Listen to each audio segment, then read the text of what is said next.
Bonjour à tous. Aujourd'hui, une vidéo sur les rappels de collège sur la reproduction chez l'être humain.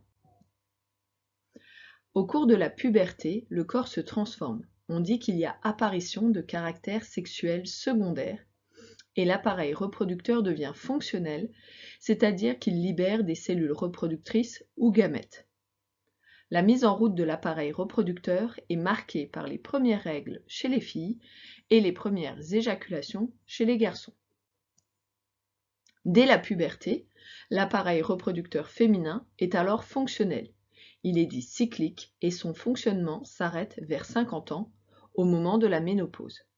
Il se compose de 2 ovaires, où se trouve un stock d'ovules dès la naissance.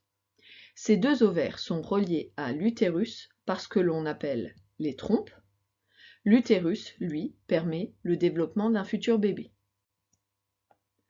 À la puberté, tous les 28 jours en moyenne, une partie de la muqueuse de l'utérus est éliminée sous forme d'écoulement sanguin par le vagin. Ce sont les règles.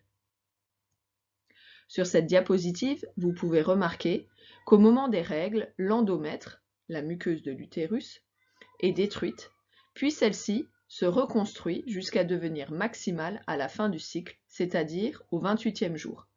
Puis celle-ci est à nouveau détruite. Le fonctionnement de l'appareil reproducteur féminin suit un cycle de 28 jours. Le premier jour du cycle est donc marqué par le premier jour des règles, la destruction de la muqueuse utérine. Cela dure quelques jours. Ensuite, la muqueuse se reconstruit et s'épaissit jusqu'à la fin du cycle, comme nous l'avons dit précédemment. 14 jours après le début des règles a lieu l'ovulation. L'un des ovaires libère un ovule, la cellule reproductrice femelle. Attention, la durée du cycle et la date de l'ovulation sont variables selon les femmes. Ainsi, le cycle ovarien et le cycle utérin évoluent simultanément. Et chez les hommes alors? Nous avons dit que le fonctionnement reproducteur est cyclique chez la femme et qu'il se termine à la ménopause. Chez les hommes, l'organe reproducteur fonctionne de manière continue depuis la puberté jusqu'à la fin de sa vie.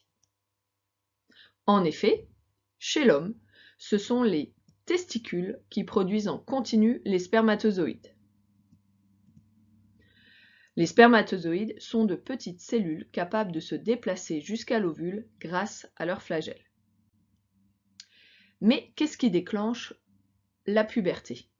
Eh bien, tout est une question d'hormones. Nous rappelons qu'une hormone est une molécule produite par un organe qui est libérée et transportée en petite quantité dans le sang et qui va agir sur un ou plusieurs organes dits organes cibles et modifier leur fonctionnement. Bon, alors tout commence à la puberté dans une zone du cerveau où se situe l'hypophyse qui va produire des hormones cérébrales ou gonadostimulines. Et ces hormones cérébrales agissent sur les organes reproducteurs. Chez les garçons, les testicules vont alors, en réponse, produire une hormone sexuelle, la testostérone, qui stimule l'apparition et le maintien des caractères sexuels secondaires, ainsi que la production continue des cellules reproductrices. Chez la femme, les hormones cérébrales vont agir sur les ovaires. Ces derniers produisent alors des hormones sexuelles que l'on appelle œstrogènes et progestérone, qui contrôlent l'utérus et permettent également l'apparition des caractères sexuels secondaires. Les ovaires produisent donc 2 hormones, l'œstrogène et la progestérone.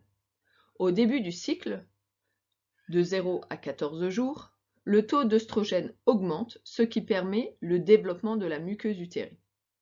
Le taux d'œstrogène atteint un pic juste avant l'ovulation.